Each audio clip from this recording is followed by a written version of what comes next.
जमीन कधी नभी संपते अंतर झोक्यात. शो टाईममध्ये आज घड्याळात टिकटिक वाजली आहे, पण माझी धडधड वाढलेली आहे, कारण माझ्यासोबत अर्थात तुम्ही ओळखला असेल सोनू निगम आहे आणि विक्रम घोष आहेत, दोघंही आहेत. आणि सोनू नमस्कार, कसा आहेस? राम राम. राम राम राम राम राम राम. येतं मराठी थोडं थोडं? हाँ, समझता हूँ पूरा, गाता तो हूँ. और क्या है कि बचपन में मराठी कुछ टाइम तक पढ़ी थी, क्योंकि हम उसमें मुंबई में थे. लेकिन जब तक मराठी पकड़ में आई तब तक मेरे हाथ से मुंबई पकड़ में नहीं थी. फिर हम दिल्ली चले गए थे. पर अच्छा हुआ आपने गाना गा लिया, तो मराठी गाने भी हमें याद. सारे मराठी हैं, बहुत मराठी मेरे आसपास है, भरे पड़े मराठी. एक तो पूरा मेरा म्यूजिशियंस का जो ट्रूप है उसमें मैक्सिमम मराठी है. हमारे इंजीनियर जिनको मैं और विक्रम भाई बहुत प्यार करते हैं, प्रमोद चंद्रकर, वो मराठी हैं. तो मुझसे मराठी में बातें करते रहते हैं. तो समझ में आती है वो? अच्छी तरीके से आती है, खूब अच्छी तरह आती है. हाँ, अगर आप बहुत क्लिष्ट पंजाबी वो क्या मराठी बोलेंगे तो मुझे, जैसे मुझे पंजाबी समझ में आती थी, लेकिन जब कोई बहुत ज़रा ओए वो वाली करते ना, वो पेंडू पंजाबी, तो मुझे समझ में आती है. तो आई अंडरस्टैंड मराठी अच्छी तरीके से, पर एकदम वैसे वाली मतलब हाई लेवल. हाँ, हाई लेवल नहीं समझ में आती. ठीक आहे, म्हणजे आता मी काही मराठीत बोललं तरी सोनूला कळणार आहे, त्यामुळे मला शब्द जरा जपून वापरावे लागणार आहेत. आणि अर्थात मराठीची गाणी तू एवढी गायलेली आहेस, अजय अतुलसोबत ही खूप गाणी गायलेली आहेस, हिंदीमध्ये सुद्धा. तर मराठी गाणं गाताना तुला कसं वाटतं? मराठी गाने जब मैं गाता हूँ तो एक तो मैं कोशिश ही करता हूँ, कभी भी कोई लैंग्वेज गाता हूँ तो मैं देखता हूँ कि मेरे सामने कौन बैठा है जो समझा रहा है मुझे. क्योंकि अगर मुझे हिंदी नहीं आती और मैं किसी को हिंदी गाना गवा रहा हूँ और मैं उसको जज्बात बोल रहा हूँ, बेटा गा जज्बात, और वो गा रहा है जज्बात में, तो वो लोग बोलेंगे तुझे जज्बात नहीं आता. तो गलती मेरी है कि मैंने उसको बताया नहीं कि वो जज्बात होता है. तो मेरे सामने टीचर कौन है? तो सही बताना बहुत ज़रूरी है. जिसको खुद को मराठी आती कि नहीं आती, पहली बात तो ये कि मराठी में भी हर किसी को मराठी नहीं आती है, किसी को गलत मराठी भी आती होगी, है ना. जैसे हिंदी भी कुछ लोगों को गलत आती है, मराठी भी गलत आती होगी. कन्नड़ा मैंने भाषा बहुत गाने गाए हैं, तो कुछ लोग मुझे समझा. तो जब मैं कन्नड़ा गाता हूँ तो मैं हमेशा सौम्या को फ़ोन करता हूँ, सौम्या ये आदमी मुझे समझ नहीं आ रहा, तो क्या लैंग्वेज है. मराठी में नॉर्मली मैं गाता हूँ तो प्रमोद चंद्र के साथ में गाता हूँ, तो उनको मराठी आती है, जो मेरे इंजीनियर हैं. तो मराठी वैसे भी एक कल्चरली मुझे मैं ज़्यादा कनेक्ट करता हूँ, क्योंकि मराठी लोग थोड़े सिंसियर होते हैं, म्यूज़िकली करप्ट नहीं है फ्रेंकली. Thank you. हम हमेशा बोलते हैं कि एक बंगाल में और एक महाराष्ट्र में म्यूज़िक कला की इज़्ज़त है, करप्ट नहीं है. नॉट दैट मैं किसी और स्टेट की बुराई कर रहा हूँ, लेकिन हाँ, और स्टेट में मीडियोक्रेसी को कभी कभी तूल देते हैं, महाराष्ट्र में नहीं देंगे, बंगाल में भी नहीं देंगे. ये दो जगह हैं जहाँ पे आप लोग बच्चों को क्लासिकल सिखाएंगे, अच्छी क्लासिकल शोज़ में लेकर जाएंगे, लैंग्वेज की समझदारी सिखाएंगे, तमीज़ सिखाएंगे. आप कभी दिखेंगे नहीं मराठी बच्चे बदतमीज़ी कर रहे होंगे कहीं पर, नहीं कर रहे होंगे कभी भी. बंगाली बच्चे करते हैं ना. मेरे बच्चे नहीं करते. विक्रम घोष, आप जैसे सोनू ने अभी कहा कि बंगाल में और महाराष्ट्र में कला प्रेमी बहुत है, साहित्य प्रेमी भी बहुत है, तो आपको भी कुछ ये कनेक्शन, जैसे अब महाराष्ट्र में भी आप काम कर रहे हैं, तो आपको भी ये मतलब कनेक्शन कैसा लग रहा है? बिल्कुल. असल में ये तो सही बात है कि मैं तो क्लासिकल फील्ड से हूँ, तो क्लासिकल म्यूज़िक की कदर बहुत ज़्यादा है यहाँ, और बहुत ही मतलब मैं क्लासिकल कॉन्सर्ट्स यहाँ पे महाराष्ट्र में कर रहा हूँ कम से कम शायद 20-25 साल हो गया है. बट इतने अच्छे श्रोता हैं, इतने सही जगह पे दाद देते हैं, तो वो समझदार श्रोता हैं. तो ये सोनू भाई ने एकदम करेक्ट कहा, क्योंकि ये चीज़ बंगाल में भी है. So I do feel a connect and a synergy कि ये दो जगह में इस तरह से लोग सुनते हैं, और जिस भाव से सुनते हैं उसमें रिस्पेक्ट है. तो आपका मराठी सॉन्ग कब आ रहा है? करना चाहोगे कुछ? हाँ बिल्कुल, व्हाई नॉट. डेफिनेटली यहाँ काम हो रहा है तो ज़रूर कभी ना कभी कुछ ना कुछ तो होगा. और ऑफ कोर्स अब बात करते हैं जो जनगण मन सॉन्ग जो आपका आ रहा है.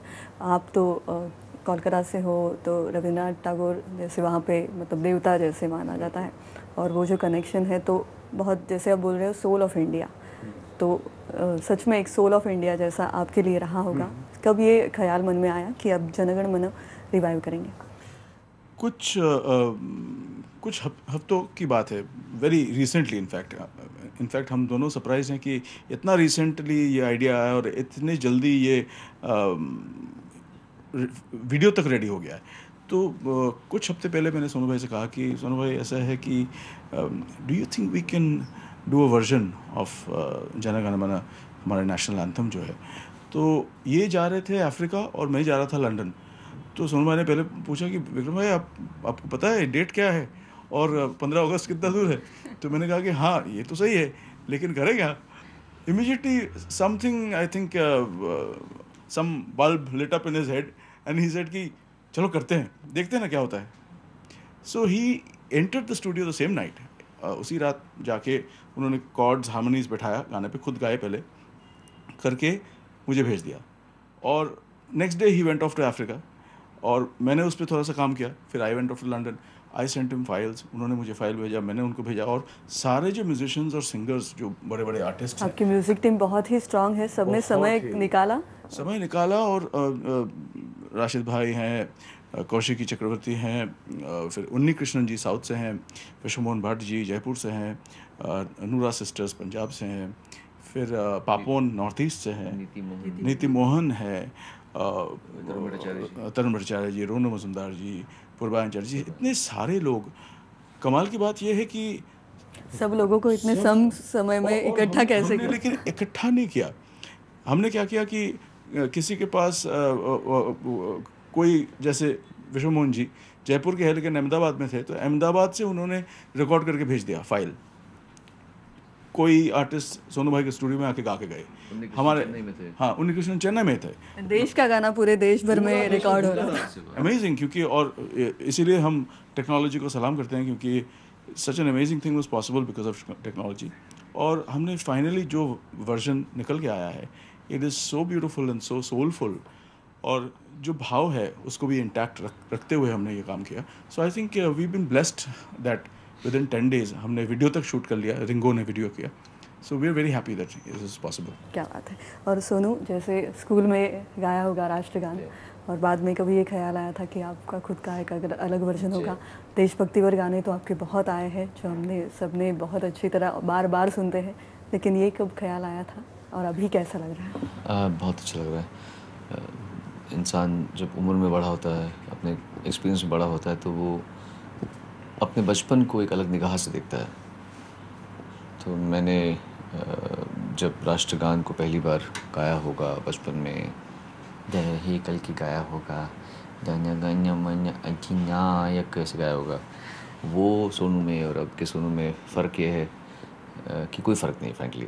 उसने उस सोनू को जिसने बचपन में सीखा था, उसके नेशनल एंथम को इस सोनू के साथ में जोड़ के, और इसके जो अब जो संबंधी हुए पड़े हैं, जैसे विक्रम भाई अब मेरे संबंधी हैं ये, उनके साथ में जोड़ के उस नेशनल एंथम को एक नया स्वरूप देने की कोशिश की है।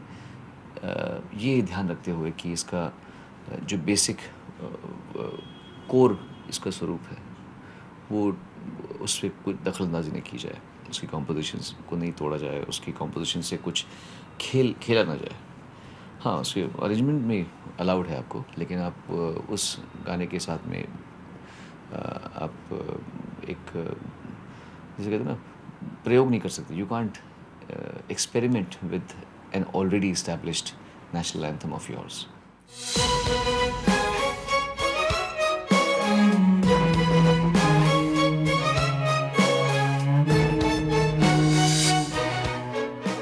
देशभक्ति पर गाने आपके बहुत सारे आए हैं, तो आपका कौन सा पसंदीदा गाना है?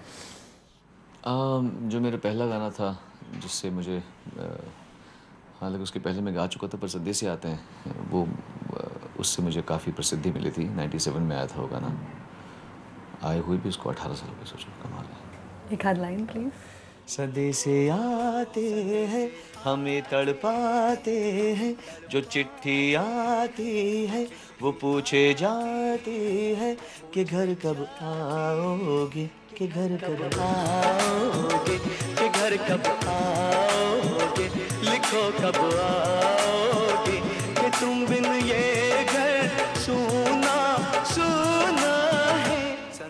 आओगे और विक्रम जी, जैसे सोनू के साथ आपने बहुत काम किया है पहले भी और अभी जनगण मन, तो ये रिश्ता कैसे रहा है?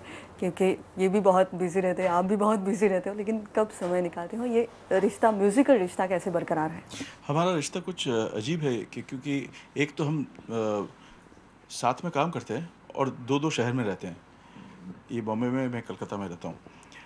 लेकिन सबसे मज़ेदार बात ये है कि अगर हम कहीं 2 महीना नहीं भी मिले, नेक्स्ट जब मिलते हैं तो जहाँ लास्ट कॉन्वर्सेशन ख़त्म हुआ था वहीं से पकड़ के फिर आगे जाते हैं। तो आई थिंक दैट अंडरस्टैंडिंग, ये कुछ सिर्फ डेवलपमेंट, रिश्ते का डेवलपमेंट से नहीं होता है। ये कुछ अंदर कुछ रहता है, कुछ क्या बोलते हैं, फ्रीक्वेंसी ट्यूनिंग कुछ रहता है जो फिर ये संभव होता है। तो जब भी हम मिलते हैं तभी भी जहाँ पे थे वहाँ से कुछ गैप नहीं लगता है कि ये बीच में 2 महीना चला गया या 1 महीना या 10 दिन गया है। टाइमलेस दोस्ती हम बोल सकते हैं। टाइमलेस है, and I think the feelings are very strong on between us. और हमारा म्यूज़िकल जो सेंसिबिलिटी है ये बहुत ही एक जैसे है। जो होता है ना हमारा, ताल में। हमारी जो ताल का टेम्पो है वो है कि दा दिन दिन ना दिन ना दिन ना दिन, वो सब नहीं है। नहीं। एक टेम्पो पे हम लोग घूम रहे होते सर, हैं। आप ताल के बारे में कुछ ज़्यादा बोल इसलिए बोल सकते हो। ताल के बारे में, हाँ एक्चुअली अभी तो ताल हमारा एक ही है, और जो इस प्रोजेक्ट में हुआ है वो मेल के ज़रिए हुआ है। सुरताल मिल गया है। मेल भी इतना मेल डाले हैं हम, मेल भी हुआ तो ईमेल के ईमेल के ज़रिए हुआ है। ताल और ईमेल। ताल और ईमेल। और जैसे अभी ये 15 अगस्त का बहाना है, इंडिपेंडेंस डे और देश की भावना, लेकिन युवकों को 15 अगस्त को ही वो आती है, लेकिन बाद में या आगे या पीछे कभी नहीं होती थी। इसके बारे में आप क्या संदेशा देना चाहेंगे या क्या बोलना चाहोगे? देशभक्ति का दौरा नहीं पड़ना चाहिए। जैसे मिर्गी का दौरा पड़ता है, वैसे देशभक्ति का दौरा पड़ता है। वो 2 दिन में लगता है, एक तो स्वतंत्रता दिवस को और एक गणतंत्र दिवस को, उसके बाद में दौरा उतर जाता है। तो दौरा नहीं पड़ना चाहिए देशभक्ति का। देशभक्ति छोटी छोटी चीज़ों में आनी चाहिए। मैंने पहले भी ये बात कही हुई है, मैं फिर से रिपीट करूँगा बिकॉज यही मेरी सोच है। मेरा ये मानना है कि आप शौचालय को कैसे इस्तेमाल करते हैं, ये भी देशभक्ति का इशू है। क्योंकि समझदार देशों में शौचालय का इस्तेमाल सही होता है, अच्छा होता है। जब एक आदमी जाता है तो वो देखता है, सोचता है कि मैं जो सीट कवर को उठा दूं ताकि मेरे बाद में अगर कोई आदमी आए, उसको पॉटी आए, या कोई लड़की आए उसको इस्तेमाल करना हो, तो उसको बदबू और उसको घिन या उल्टी नहीं आए क्योंकि मैं उसके ऊपर पेशाब कर चुका हूँ। तो देशभक्ति यहाँ से शुरू होती है, इस छोटी सी चीज़ से। जब मैं सड़क में जा रहा होता हूँ, चाहे सड़क कितनी भी गंदी हो, कितनी भी पॉट होल्स हों, मैं बोला भाई इतनी गंदी सड़क है, थोड़ा सा मैं भी थूक दूँ, थोड़ा कचरा मैं भी फेंक दूँ, क्या फ़र्क पड़ता है? बीएमसी ने अपना काम तो किया नहीं है, मैं भी अपना काम नहीं करूँगा। जाओ। देशभक्ति यहाँ से शुरू होती है कि मैं अपनी बड़ी बड़ी गाड़ी खोलूँ और मैं लाल लाल पीक निकलूँ और जैसे फेंकूँ और शान से लेफ़्ट राइट देखो मैंने गुटखा खाया था और मैं सरेआम फेंक रहा हूँ पीक। तो ये सब चीज़ों को अगर इंसान ध्यान देगा तो ही इंसान देशभक्त कहलाएगा। व्हाट्सएप पे मैसेज भेज देना, बड़ी बड़ी बातें कर लेना इंडिपेंडेंस डे की, या क्रिकेट खेलते वक्त, क्रिकेट देखते वक्त, जीतेगा भी जीतेगा, प्राउड ऑफ इंडिया जीतेगा, ये वो, come on India, go India, ये सब चल रहा है। और आम जिंदगी में आपके मतलब बंटाधार हुआ पड़ा है आपका। फ़्लाइटों में इंडियन ही उठते हैं सबसे पहले, सीट बेल्ट साइंस ऑफ होते हैं, इंडियन उठता सबसे पहले, और वो एयर होस्टेस बोल रही sir can you please sit down, sir can you sit down. वो इंडियन उस समय इंग्लिश भूल जाता है, उसको वैसे इंग्लिश आती है बट उस समय वो सुनता नहीं है, वो पूरी देश की नाक कटाता है ताकि जब कोई एयर होस्टेस इंडियन को देखे, हम जैसे सुलझे हुए लोगों को भी, तो बोले ब्लडी इंडियन। तो आई फील ये सब चीज़ों का ख्याल रखा जाए तो देशभक्ति है, अदरवाइज मोमेंट्री देशभक्ति कुछ नहीं है। वो देशभक्ति का दौरा है। पल वो देशभक्ति और वो भावना जागरूक रहनी चाहिए।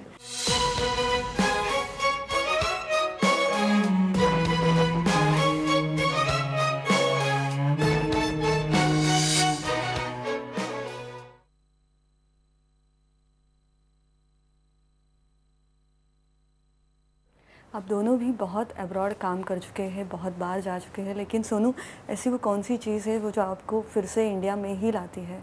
ये क्या, ये कौन सी एक चीज़ है वो जो यहाँ पर आपको यहाँ पे बांध के रखती है? सबसे बड़ी बात यह है कि हम यहाँ पर फॉरेनर नहीं हैं, हम यहाँ पर अपने देशवासी हैं। वहाँ हम कहीं भी जाएंगे तो हम आउटसाइडर्स रहेंगे, हम उस मेजॉरिटी में फिट होते हैं। यहाँ मेजॉरिटी में हम, हमारे जैसे दिखने वाले लोग यहाँ पर हैं, हमारे जैसे बातचीत करने वाले लोग यहाँ पर मौजूद हैं। सो ये सबसे बड़ी बात तो ये लोग हैं, ये अपनी ताकत है, आप मानते हो? नहीं, अपनापन लगता है ऑब्वियसली। कुछ बातें ऐसी इंडिया में हैं जो बाहर नहीं है। अगर मैं विक्रम भाई को रात को 3 बजे फ़ोन करूँ, कहूँ कि विक्रम भाई सुबह 5 बजे की फ़्लाइट पकड़ के आ जाओ ज़रा, आई नीड यू, तो ये आ जाएंगे। आप ये चीज़ अमेरिका में नहीं कर सकते। वो फ्राइडे की शाम से लोग आपके एम्प्लॉयज़ भी होंगे तो भी फ़ोन बंद कर लेंगे कि no sir, it's my holiday, it's my vacation. वहाँ दोस्ती के लिए अपॉइंटमेंट लेना पड़ता है, हमारे यहाँ पे दोस्ती में अपॉइंटमेंट लेना पड़ता है। इस मामले में इंडिया ख़ास है, बेतकल्लुफ़ी है इंडिया में एक थोड़ी, वो कभी कभी ज़रा बढ़ भी जाती है। क्या खास बात है? यही है रिलेशनशिप, ये सबसे बड़ी बात है। क्योंकि यहाँ हमारे देश में जिस तरह से हम रिलेशनशिप को देखते हैं, जिस तरह से फैमिली को देखते हैं, जिस तरह से दोस्ती को देखते हैं, मुझे लगता है इसमें एक इंटेंसिटी कुछ ज़्यादा ही है। और वो जैसे सोनू भाई ने कहा, ये सही है। ये कभी कभी ओवरडू भी हो जाता है, कभी कभी आपके प्राइवेसी पे भी आके, बट ओवरऑल जो अपनापन का फीलिंग है, जो कल्चरल एक कमराडरी है, जो साथ में चलने का जो एक भाव है, I think that really makes India very very attractive as a country. और जैसे हम बोल रहे हैं कि देशभक्ति का गाना मराठी में कब आएगा? गाना चाहोगे आप मराठी में भी? नहीं गाया ना अभी तक। हाँ, चलो आपके माध्यम से बोलता हूँ, जल्दी से मुझसे कोई देशभक्ति गाना गवाओ मराठी में, जल्दी करो यार। मेरी उम्र बढ़ने से पहले मुझे गवा दो मराठी में। क्या बात है, बस जाते जाते टिक टिक टिक टिक वाजते डोक्यात, धड धड वाढते ठोक्यात। Thank you so much. Thank you.